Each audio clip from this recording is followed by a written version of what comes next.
On a du nouveau au vente de ski. Salut Jimmy. T'étais passé où? J'étais avec la cliente, Madame Boron. Apparemment, il n'aurait pas bougé de sa chambre depuis 2 mois. Confinement oblige, tu me diras. La bonne nouvelle, c'est qu'il y avait une caméra de surveillance. C'est trop tard pour les bonnes nouvelles. Mais enfin, on va peut-être trouver quelque chose d'intéressant. C'est l'objectif. Ok, j'ai les images. Ça a l'air fonctionnel. Avec ça, on va pas aller loin. Il était pas souvent chez lui et quand il l'était, rien ne semblait indiquer qu'il allait... Et c'est à partir du 30 novembre 2020. Si tu le dis. Alors... 27, 29... Ah, voilà.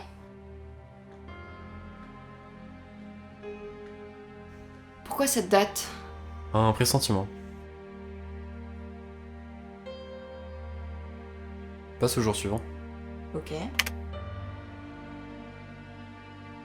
Jour suivant. Tu regardes pas ce qui se passe? On loupe peut-être des éléments importants. C'est pas nécessaire. Jour suivant. J'ai l'impression que t'as une piste. Plus besoin de piste, c'est un suicide. Là, c'est des preuves dont j'ai besoin. Un suicide? Tu comptes m'expliquer d'où tu sors ça ou tu comptes encore te la jouer solo? On a tout sur les vidéos. Si tu veux comprendre, jette un œil à ce qui se passe entre le 30 novembre et le 1er janvier. Non, t'inquiète, tranquille. De toute façon, t'es occupé, hein.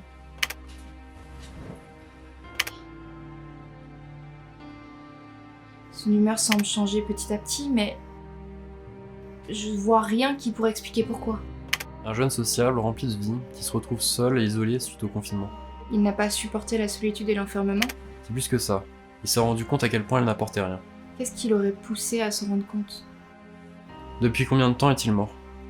Un peu plus de 2 mois. 2 mois et 7 jours très exactement. Et combien de temps avant qu'on nous signale sa disparition? Qu'est-ce que t'es en train d'insinuer? Ça a pris 2 mois à une mère pour se rendre compte que son fils avait disparu. Même pour le nouvel an, pas un petit message. Putain. Regarde son téléphone. Vide, très peu de nouvelles, la plupart des conversations qu'il avait duraient pas plus de 4 mots. L'isolement, il le vivait déjà avant le confinement. Ça a juste appuyé la réalité. Il a dû se rendre compte que son absence ne changerait pas grand-chose dans la vie de son entourage. Le pauvre. L'indifférence, c'est la pire sensation. Qu'est-ce qui t'a mis la puce à l'oreille? L'habitude. Profil typique de l'individu transparent qui se rend compte qu'il n'a aucun impact dans ce monde. C'est très fréquent comme cas. Fréquent ou pas, personne ne mérite de mourir dans l'indifférence. Bon, je vais prévenir la cliente, comme ça on empoche l'argent en vitesse. On a une autre affaire cet après-midi, il faut vraiment pas traîner. Il faut lui annoncer en personne. C'est pas une nouvelle à apprendre au téléphone. On n'a pas le temps, ne laisse pas tes sentiments affecter ton travail. Comment tu fais pour rester impassible comme ça? Chaque jour, des dizaines d'appels et au bout du fil, il y a que souffrance, pleurs et famille en deuil. J'y arrive pas. On n'a pas le temps pour ça, oublie ce gosse, on a une autre affaire. Si t'es pas capable de regarder la mort en face, tu me sers à rien. Reprends-toi en main et arrête de faire ta fillette ou on va perdre un client. Mais va te faire foutre avec tes clients! Il y a un gosse de 20 ans qui est mort et tu le regardes allongé par terre en voyant rien d'autre que du fric! J'en ai marre de ces conneries, faut que je sorte. Même une mère qui laissait tomber son fils a réussi à le pleurer. Je le sais. C'est moi qui l'a contacté en larmes. Si tu lâches tout maintenant, d'autres familles n'auront peut-être pas la chance qu'a eu cette mère. De connaître la vérité et de faire leur deuil. C'est toi qui as résolu l'affaire. Tu te débrouilleras très bien sans moi. Aujourd'hui peut-être, mais dans 3 mois. Cancer. Ce que je fais ici, je le fais pour l'argent, c'est vrai. Mais cet argent, j'en ai besoin pour ma femme.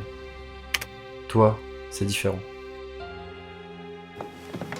Récupère les images les plus agréables de lui et envoie-les-moi. Je vais l'annoncer à sa mère et ça pourra l'aider à faire son deuil.